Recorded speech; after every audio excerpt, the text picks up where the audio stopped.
Hey friends, I've got some really exciting news for you, which is that we are launching another channel. This one with the person who taught me how to be a journalist, Max Fisher.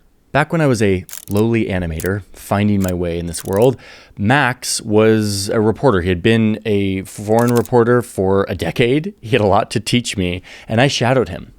I wasn't really supposed to be writing scripts, but I was writing scripts when I was at Vox, and Max would edit those scripts, and we would make videos together. Eventually, we invented the map explainer format together. Iran steps up its influence in turn. You see this now all the time on my channel. It's a mainstay of the channel, but Max was a co-developer of that format. We then went our separate ways. I started my own channel here, and he went off to be a columnist at the New York Times, and then to become a podcaster. He wrote this amazing book called The Chaos Machine, and I actually read his book and reached out to him and said, hey, we should reconnect. So we reconnected, and I floated this idea, like, what if you came over and started a channel here at New Press, where we are building creator-led channels with journalists who care about explaining things and helping audiences understand the crazy news environment we live in. We've been working on that for about a year now, and today it's live. It's called The Bigger Picture with Max Fisher, and it will be your guide to understand the tumultuous news environment that we live in right now. Not outrage and opinion and fear-mongering. This is going to be rigorous reporting that helps you understand what is happening in the world, helps you make sense of it, helps you aggregate all of the things that are happening so that you don't feel so overwhelmed. It's going to publish a lot more than I publish on my channel because he's very prolific and much faster. So The Bigger Picture is live right now. You can see the link in the description. And if you like what you see on this channel, you're going to like what's over there. For those who are still here, the rest of this video is going to be a conversation that I had with Max. We talk about our origin story. We talk about media. We talk about a bunch of things. I hope you enjoy my conversation with Max Fisher, the newest New Press journalist. Max Fisher, welcome to our studio. Hey, pal. First it's great to be here. I know, I can't believe it. Seen it like any other viewer. I've seen it so many times, and now I'm here, and let me tell you, it's even better than you thought it was, and it's so much tinier. Yeah, it's so I feel tiny. like I've shrunk into like a little shoebox. I almost feel like I need to give people a warning before they come. Like, come to the studio. It's not what you think. It's just what you think it's going to be from the videos, except 1/8 the size. We're actually crammed into a dollhouse. We are, yeah. And we've taken a weird sense of pride in like continuing to operate this like increasingly large media company. Punishing yourself with this tiny little studio, yeah, because it works. Like it's worked, but then it doesn't work. It's like too small. Mm-hmm. But like, there's something about just jamming everything into this space that also is like really spot on for what we make, which is it feels very warm. It feels very lived. It feels like this is all stuff that it feels like I arrived in the middle of a shoot and like 8 different videos happening in real life. That is kind of what's happening always. just stuff. Do you everywhere. Feel like you live inside the channel at this point? Sometimes I do. This morning I was driving my son from something. We were going rock climbing, and he was asking me about the immune system because he was feeling a little bit sick. Mm-hmm. And I suddenly was in the middle of an explainer where me and ChatGPT and him were all like exploring the deeper understanding of how antibodies work and how the immune system works with a viral infection and all these things. And so sometimes I do think that my life is a giant explainer, right? Because I'm always doing it to the point. Like one time I was with my friend on the streets of San Francisco waiting to get into a restaurant, and I was explaining to him something about like the Horn of Africa and pirates. And I was like, and I had like my Google Maps out, and I was like, if you zoom in, you'll see here. And the big boats can go past this thing. And I literally was screenshotting it and drawing a line. And then like a fan walked up, and like they just like walked into like an explainer. So you're just doing the video all the time. All the time. You are just like a caricature. You should, anytime you feel like someone is like walking around you and like they're kind of looking, it's like, is that Johnny Harris that you recognize? You should just start talking about the Horn of Africa just so people think like, yeah, that is what I do all the time. All the time. Yeah. All right, let's introduce who you are, because you are now part of the family, as it were. Reunited. This is a very important reuniting because we were in the trenches together almost a decade ago. I know.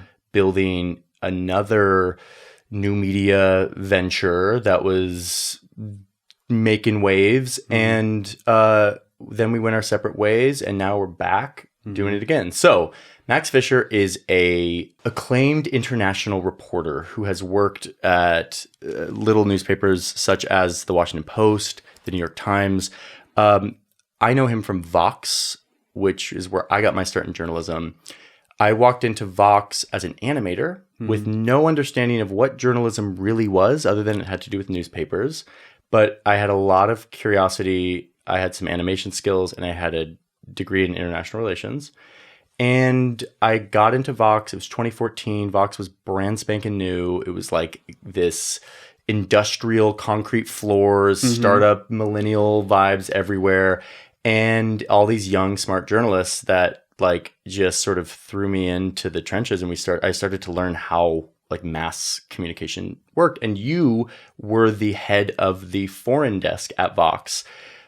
I'm curious, first off, how you got started in journalism, but how did you end up at Vox? Like, what was the origin story of you getting there? I don't actually know the answer to this question. I mean, it's funny to hear you describe Vox as another kind of like independent startup, because at the time it was, and at the time doing like a bunch of people, it was the Washington Post, and like a bunch of people leaving the Washington Post, like one of the most institutional establishment media brands you could have, to start a website owned by another company, felt like the most like independent, rebellious thing you could do. And that feels so quaint now. Yeah. Like now that feels like, and in some ways it is just like another form of establishment, institutional media. You're just like working for a different company. But I'm 40, and like a lot of people my generation, like I came up in college during like the Iraq War.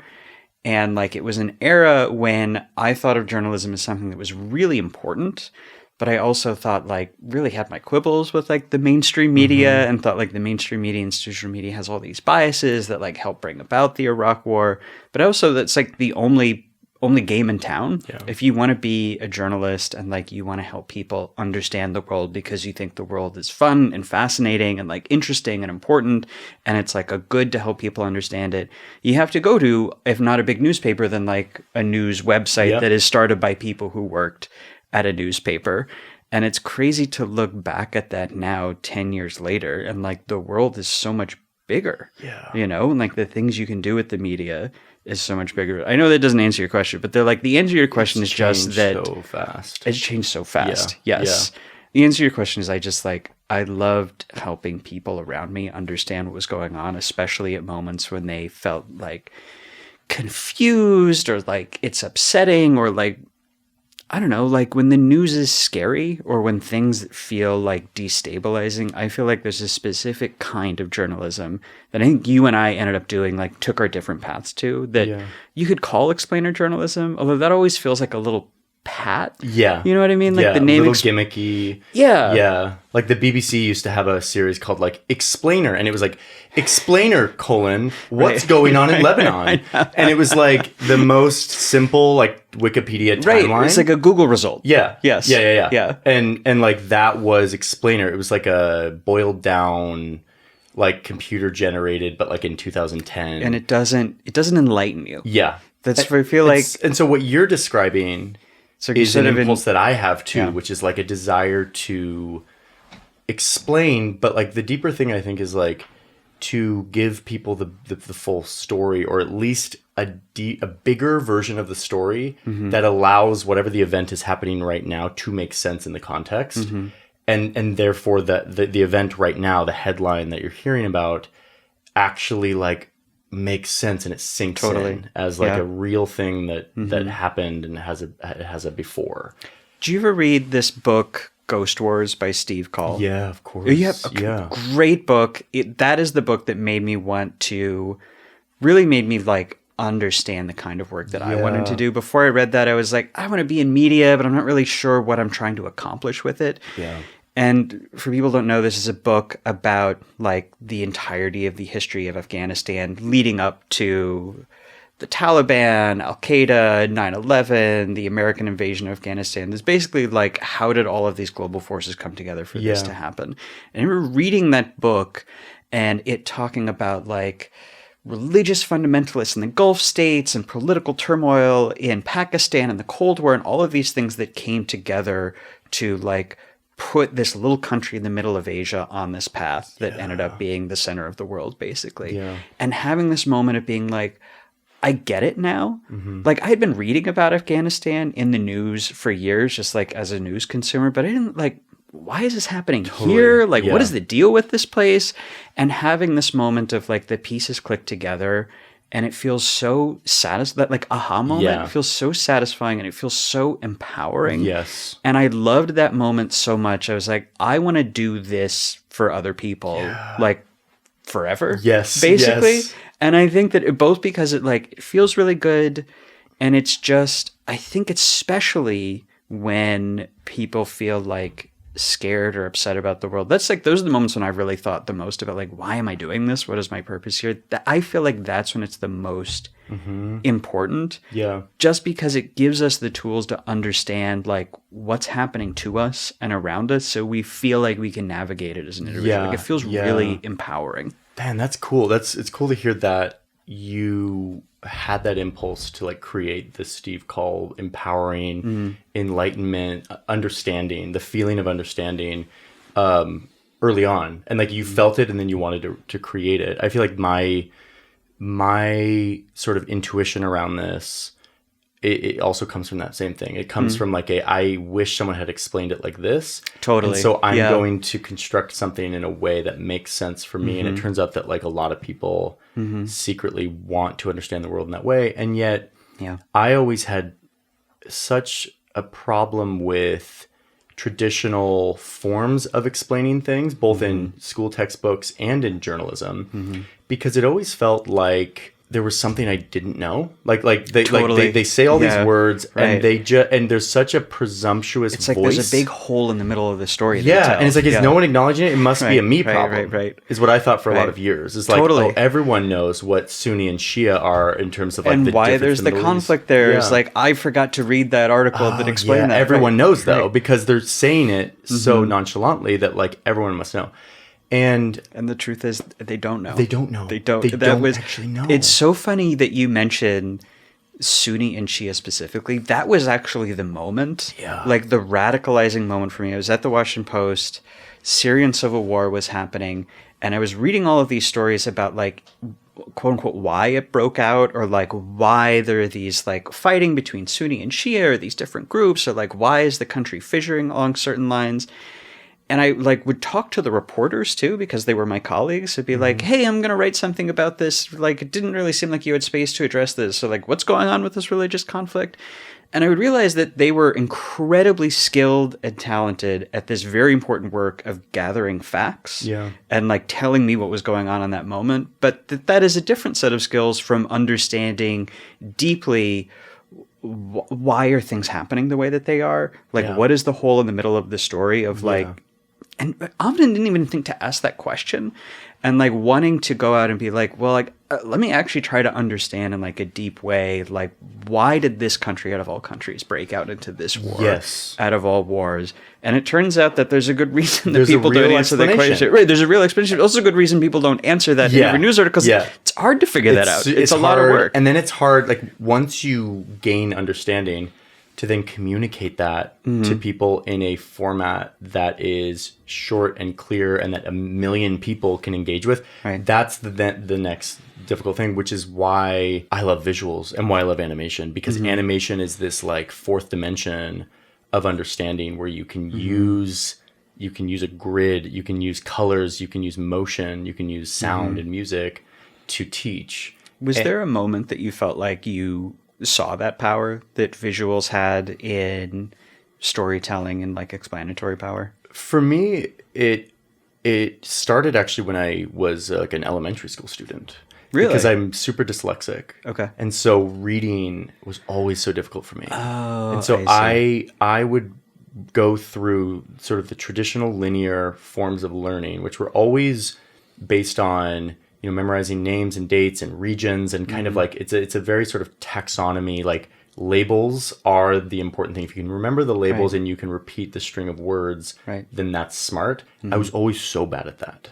I needed to understand it like in my belly or I wouldn't understand it at all. And the only way for me to do that was to visualize it. And so starting really young, I would ask to do like video projects to like Oh, that's cool. reenact something or to make a video about it. And that the act of making something so that I knew someone would have to watch and understand was like, that was the beginning of my training. I didn't even know it. And that continued into college. I was studying IR and a ton of econ. It was basically an econ major. And so I did all these graphs, and I started to just design the graphs. Like I taught myself Adobe Illustrator and started to redesign all the graphs and try to understand like, why does it slope down like this, and like making it beautiful and like just expressing it visually was a tool for me, not for anyone else's consumption other than like my own or a teacher. So that was sort of the basis of it. And so it wasn't even just that you were a visual learner. It was that in order to get the things that you had in your head that you knew you understood for yourself, to convey them to other people. Yes, I had to process it through the nonlinear process of visualizing things. And so in college, I wanted to be in the foreign service. I wanted to be a diplomat. Like I was very into like international things. But I was like always leaning on video, both as like an artistic passion. I liked the aesthetic of like being able to make pictures move and photograph things. But then when I learned about animation and graphic design, that helped me unlock curiosity. And then maps. That's why maps are such a huge part of my life, is because they are the ultimate, like, if you want to understand something visually, like a map's a fantastic way where you actually have people and politics and space that you can then like draw things on. I feel like you really unlocked map guy, gender inclusive, as an identity for people. Like people were out there and knew that they loved maps, but I feel like now people know that like, no, you can be a map guy, gender inclusive as like who you are in your heart. And like, I didn't realize that about myself until you and I were working together. Are you a map guy? I am now. Thanks to you. I love maps. So that brings us to Vox 2015, Syrian Civil War once again. Yeah. I was learning how to be a journalist and kind of being torn apart. Like, to be honest, like I was hired as an animator. Everyone was whip smart. I'd never published anything to anyone other than just like small little things for think tanks. And I'm like, I want to write scripts and like report on things. And you all were like, these scripts are really thin, and you like taught me how to like actually beef up scripts. And I was always good at explaining and storytelling, right? But I didn't have the like really make this thing rigorously reported. So I got a lot of training for you, and one of the big moments, like a real life-changing moment for me, was you and I were both feeling the same impulse that now I understand was like a thing that you had felt for many years. Syrian Civil War, what's going on? Everyone's asking this question now because it was 2014, 2015. It's like a really coming to a head in a big way, the news. And I can't even think of something that's happened since then where it was like everybody was paying attention to it and everybody was like confused. Yeah. Really wanted to understand it. And I think we sent around on Slack like a New York Times article called like Syrian Civil War : who is fighting whom? And there was a whom, and we just like totally like leaned in to just shitting on the Times for the whom. Yeah. And we're like, this explainer doesn't do it. Like, let's do what they tried to do. It's a list of facts, which is not an explanation. And it's like it's like trying to break it down with like bullet points. And it's like, let's actually tell this story in 6 minutes. And so that is when I turned to the map and started thinking about like these icons, and you started writing an explanation. And then we like came together and we developed this notion of like, what if we could give every one of the players or the groups their own icon, and we can load them up with motivation and with stakes and put them in territory, and we can summarize what they want and where they are and the evolution of this thing in a single take, just a map the entire time, and everyone's moving around on the board. And that we worked on that. It was probably 2-3 weeks. You voiced it, which felt like so long. Yeah, it felt like really like 2-3 weeks, and it was 6 minutes long. And back then, that was like our longest video. Like no one's gonna watch this. We had to get permission to make it 6 minutes. because we were doing like 2-minute explainers back then. You voiced it like under a blanket or something because we didn't have a VO booth. Right. So you were just like under a blanket. You voiced it. I animated it in like a few days, and we put it out, and like it went bananas, bonkers. 100 million views on Facebook back when that was the pivot to video. I was just actually thinking about that moment because I knew we were going to have this conversation and we were going to talk about like, oh, like how did the arc of my career like bring us back together again?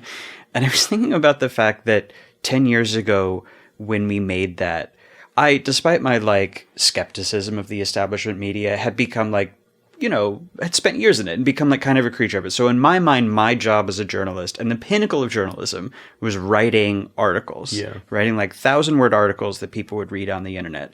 And there I was at Vox writing articles about the Syrian civil war that would do like, by our standards, really well and get like 100,000 reads or maybe even 200,000 reads, which was like, we couldn't believe we were reaching that many people.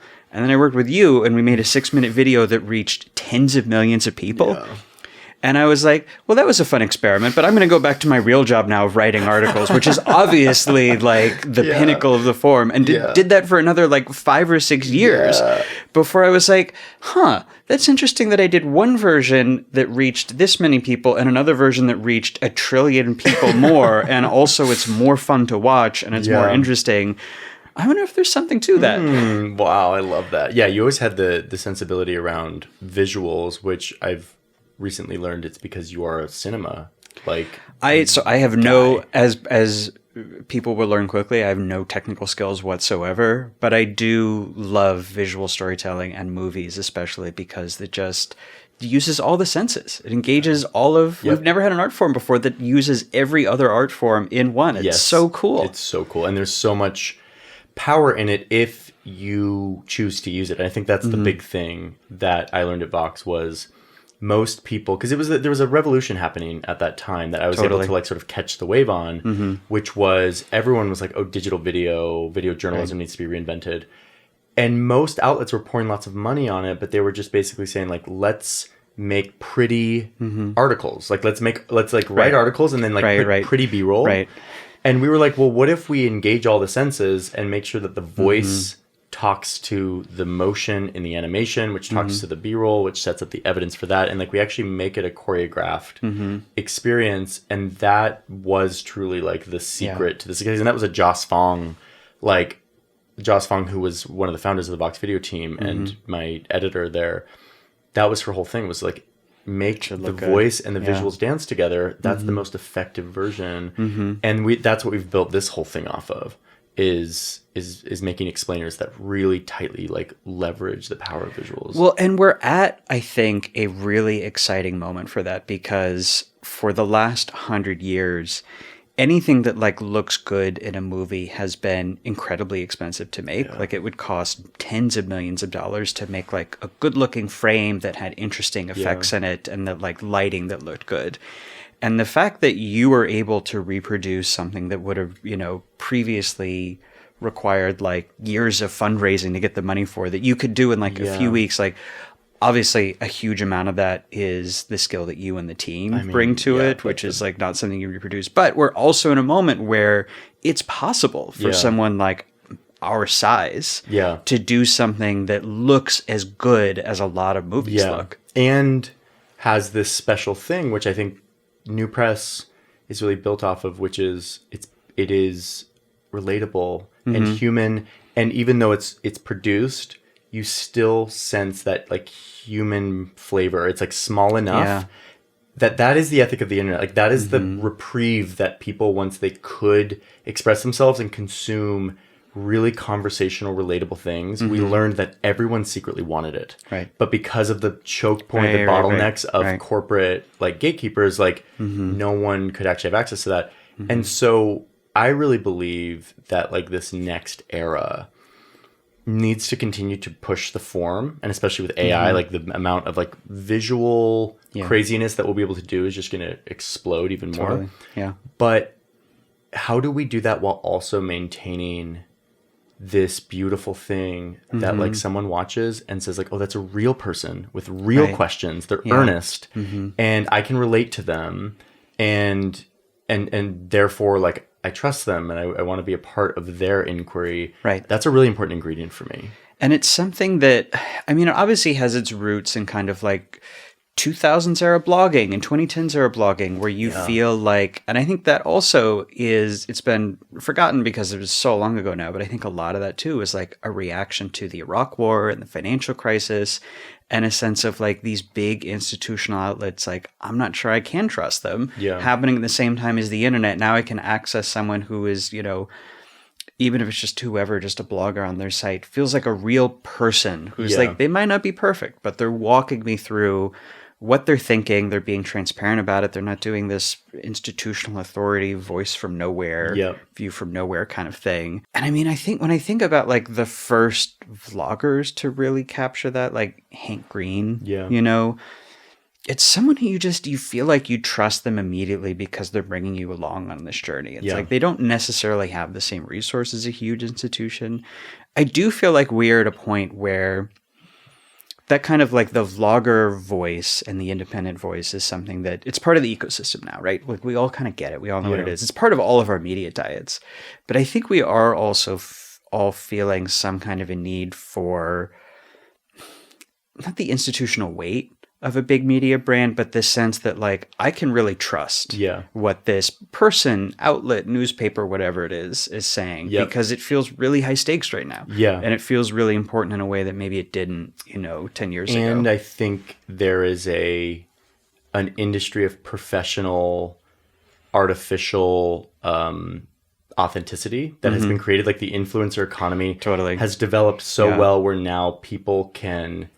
If authenticity was a currency of trust with the early vloggers and bloggers, then it became effectively kind of like easy to fake. And now people can't trust authenticity. Like authenticity is now, there's like a backlash to the authenticity. And yet I believe, especially in a world of AI, that like the humanity of journalism or of curiosity should always shine through. And so there needs to be a balance of institutional credibility and human authenticity. And that, I think New Press is it's like two sides of it is creator driven, meaning the reason why we have Sam's channel, Christoph's channel, and the channel that you're launching is creator driven because we do believe that like the journalism will be better if it's driven by your curiosity and people will relate to it. But then the reason we're tied together under this umbrella called New Press is because we want that to also signal trust and say like, hey, we are very transparent about the fact that we're trying to do something really rigorous here. You can trust us and we'll earn that trust. We'll earn it. But then if you trust New Press because you've spent a lot of time with me or with Sam, people will hopefully do, like, that's what brands are good for, is reducing uncertainty. So they'll look at your channel and they'll be like, okay, if he's the fourth channel in this thing and I've trusted the other three, my uncertainties, you don't have to spend a year, like, sort of producing that trust. And I think that is the power. And the thing that people want is, like, to be able to offload some of that uncertainty to a brand. But the brands that have that are kind of like, or had that traditionally, are now...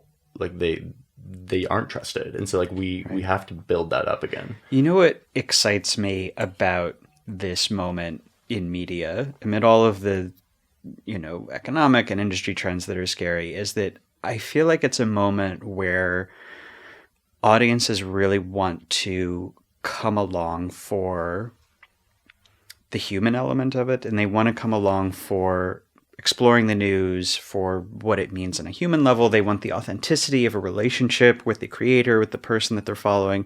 But they also really want to come along with the rigor of how do we know what we know? And why do we think this? What led us to believe this piece of information? And there's a sense of, maybe it's years of, I think, being on social media and seeing the way that like the Arab Spring unfolded and seeing that you can follow along a story in real time in the internet to understand what's happening, but also knowing that social media as a decentralized mass really can't always be trusted, and the algorithms will lead you in weird directions, and who knows what that thing was that went viral that I saw. And I think there's a sense of like, I want someone who I can trust, who I have a human relationship, who will walk me through what's happening, and I want to come along on that journey, and I want to be engaged in it. And I think that is a really unique moment, honestly, in people's relationship to media. Yeah, it's exciting, and we're going to figure out if it works for the next few years. Like, we'll see. So let's get to your show, because I do want to hear about like how that fits into like our bundle of different shows at New Press, and like how you're thinking about it in the context of this conversation. You went from Vox to the New York Times. I remember we went to some restaurant and you told me you're going to the New York Times, and you were like, I'm leaving. And I was like, oh shit. And then you wrote a book, The Chaos Machine, which is an amazing deep dive into the rise of algorithms. Man. I loved that book. You have been at Crooked doing a couple of podcast shows, and now you are here. You are launching a show. The show is called The Bigger Picture with Max Fisher. And it is conceived by you as like the New Press ethos is like it's a creator-driven thing. I want to hear, now that I understand a little bit about like your heritage in the curiosity and explainer stuff, why this show, and what is this going to be in terms of your expression of like all of your experience now and what you want to see in media right now? I mean, look, the truth is it's a scary time. It is a scary time in our world. I don't think that that's a partisan statement. I think that if you look at like opinion polls, that's an opinion that people hold truly across the spectrum. I find reading the news distressing. I also feel like I have to read the news because you have to know what's going on. You have to understand what's happening. And I hate feeling caught in that. I hate feeling like I have to keep up with what's happening because maybe it's going to burst through the door tomorrow. Yeah. But it's also, it upsets me. It confuses me. I don't understand where our world is going, where this country is going. And partly it's a response to that and feeling like, I spent the last few years because I got disaffected being in mainstream media. It's just like, again, it's distressing to read the newspaper all the time. I thought I want to have more of a relationship with my readers, listeners, viewers, whatever. And that was why I turned to podcasting, because there's more human relationship. During the pandemic, it was a time we were all feeling isolated. It does feel like it's a time when just in order to like get through the day, we need to understand what's going on in the world around us. So that was a lot of what made it feel appealing and kind of important to me to have a show that the idea is we'll ask a question with every episode, something that feels urgent, that's, happening in the world. Why is it so hard to get a job right now? Why do people in ICE wear masks? Why is housing so expensive? Why is my electricity bill going up? Not all of it's going to be bad. It's also going to be, I want to do one on why does dating feel so weird now? Or like, why do I hate dating all of a sudden? And then try to answer those questions in a way that will take people on a journey and feel surprising. And the idea of, in the name of the show, The Bigger Picture, is that we'll start with some question that will be about something discrete. Why are people on ICE wearing masks? And then following that journey, we'll start to see how it connects to all of these different things that maybe we're also curious about, or maybe we haven't even thought about how the law is changing, about what's going on with immigration, about, what is Donald Trump up to? And the idea is that it will be a journey that is visually interesting, that is fun to go along on, or at least engaging to go along on, that will have twists and turns, and then at the end of it, you will feel a better sense of like, I get it. I have a sense of agency over what's happening. I feel a better sense of like being able to navigate this world because I have like a sense for what's going on and why. Also, a lot of it was just like you were saying, I'm a big movie guy. I love visual storytelling. Yeah. I never thought that I would have the opportunity to do primarily visual storytelling because I don't have those technical skills. Yeah. So it felt like absolute serendipity. Yeah. When you reached out to me, I don't know, it was a year ago at this point, something like that. And we're doing this thing. We'd love to have you come along. Like, I never even would have entertained the possibility, but getting to plug in to your team, which does such like incredible work, is really exciting. And the idea of getting to find ways to tell these stories that will feel like surprising and interesting to people. Cool. I love that. That's really fun to hear. And I can't wait to see the show take off. It's a cool thing to be at the company, like to lead the company that is producing this show. But because it's led by you, it is your thing. Like your cinematic inspirations are making it into the art direction. I love being also an audience member. Like I love like witnessing it come to life, and also helping it and like supporting it where I can. But like, that's what I feel about Christoph's show, Sam's show. Like, it is fun to be surrounded by other people who are doing this work. And what I find is that each of us have our own way of answering questions. And the answer to the question is cool, but it's actually the journey, like everyone has their circuitous little like way of processing information through, that actually is the juicier, like Sam's diagrammatic approach to geopolitics and to like sports is a way that I don't think. I don't think like that. And his curiosity expresses differently than Christoph's, which is expresses differently than yours. And so I think that journey thing, as a viewer, as like a consumer, I deeply value being able to like see how your brain paths process things and doing that out loud. It imbues trust, but it also makes me process questions differently. Yeah. And that's what I'm excited about with this show, is like seeing you do that out loud. Can I tease one of the episodes to speak to that? So I'm not going to give away what the episode is about, but just the way that it is going to start is actually a reflection of something that would like actually happen to me, because I wanted to reproduce part of the experience of me discovering this thing. I was looking at pictures of the skylines of different cities, these skylines of these like Asian mega cities, you know, Beijing, Shanghai, Kuala Lumpur. I was looking at how new they looked. And then I looked at a bunch of different skylines over time, like photos of like Rio de Janeiro, Mexico City, going back like 50 years. And if you look at it, like every 10 years, the skyline looks different. Like you see it growing, you see it getting taller, the buildings look new, it expands outward. And then I looked at the skylines of American cities, and they did the same thing up until like 1960, and then they just stopped. Whoa. It's a completely frozen place. And it's crazy because you can see that there was a time when they were like growing really quickly. And it's not like these are like some forgotten old world cities. Like these are like New York, Chicago. These are really vibrant, growing cities. And if you look at the skylines now, you'll be like, oh wait, all of these buildings are like from the 1890s. Whoa, that's frozen in time. And that was, and I won't give away what the video is about, but that was something that like unlocked for me a question that I had been like kind of, it's like one of the 20, you know how you're always like researching 20 different things and like maybe it yields something and maybe it doesn't. That's when I was like, this is the answer to a question I have been asking for myself for a while. Wow. And I'm really excited to show people me going on that journey and like not just see the different skylines, but like how that led me to a fun or like an interesting realization about things that affect all of us. And you can do that because the channel is the canvas of your own curiosity. And like our whole theory with this different media model is that like instead of the brand being number one and all of the voices under the brand having to conform with the brand's guidelines, like a normal sort of assignment-based model, we're flipping that into a place where the creator's voice is the number one thing, and then the brand guidelines are there and they're present and there's standards, but they don't impose stylistic strictures, and so that you can have your skyline moment, right? And I can have my like whatever looking for bunkers in the Swiss Alps, like with Doritos, and chopsticks to eat my Doritos because you know I can't get that dust on my fingers. Of course,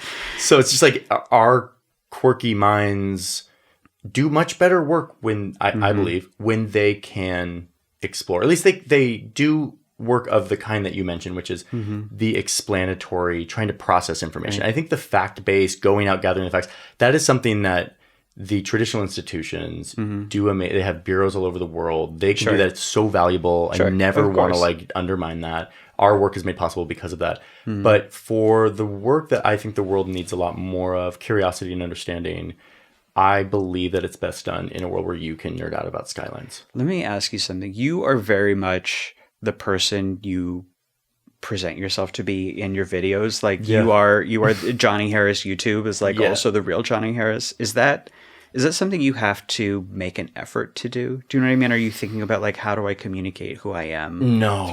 Or it just happens? No. The moment, even at Vox, I was able to be kind of my weird, wild self. Like they let me. And that's the reason I was able to kind of thrive there, because they let me. It's why when the New York Times tried to hire me after that Syrian Civil War video, I was like, no, like it's the New York Times, but I would be stifled. Like I wouldn't be able to do my thing because for me, I don't know how to do it any other way. And I tried to pull for that and tried to like help push it along because I thought it would have been so exciting to work together again. But man, you made the right choice. Yeah. And for me, it was not even it wasn't even an option because I've always needed to be able to process in kind of a nonlinear, chaotic way. Yeah. That was really hard to conform to anything else. So yeah, this is me. I'm obviously like a version of myself on camera that is not the full me, but it is a big part of who I am in terms of a kind of chaotic and very curious person who doesn't like to do the same thing twice or in the same way. I like to do it differently every time. And the fact that YouTube exists to allow me to do that and to like then match make me to people who want to watch that, like that's a beautiful thing. It's like the theory of why I'm able to do this work at all. Otherwise, like this would not be my job. I wouldn't be able to do this job if I was born in like the 60s or something. It's true. Yeah. I would never. I had trepidations about going onto YouTube. It's like, I've written on, reported on the company, and people can see what I have said about it. The fact that you are able to do what you're doing on it, I think, is the thing that like gives me faith that like, okay, it's like you've got the algorithm, and that's there's always a boss, and I was working for a newspaper. There were bosses of the newspaper, and it's like now the boss is the algorithm. And that's always a set of constraints that you have to work in, right? Like that's not a conspiracy theory. But the fact that you were able to do it, and it's like, you can see it. It's rigor. It's real journalism. It's rigorous journalism. People want it. And when we do hour-long videos, people show up. Like, there is a lot of people who want this. And the algorithm is effectively a reflection of human psychology, like, for better or worse. But, like, it does give people what they want to see. And if people want... There are a lot of people, it turns out, who want rigorous, deep explanations of what is happening in the world. And that gives me a lot of hope. It gives me a lot of hope, and it gives me a lot of hope that this platform that's off the algorithm track can be a space where we can bring like the people who want to do that in a big way over to have even more intimate and like beautiful learning experiences, because they're out there and they're thirsty for this.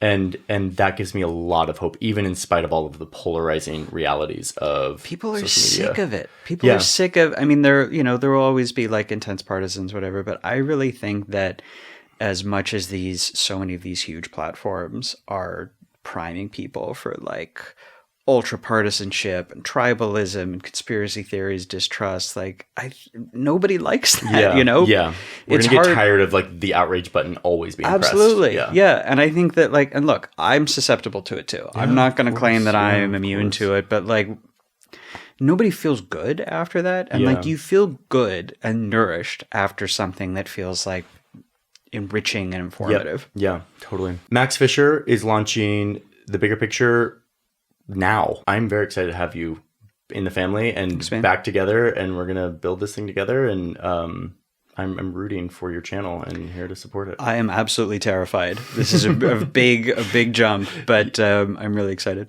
Cool. And I'm very grateful to be here. And thank you, everyone watching. As supporters of New Press, let us know what you want more of. Like to hear about what questions you have.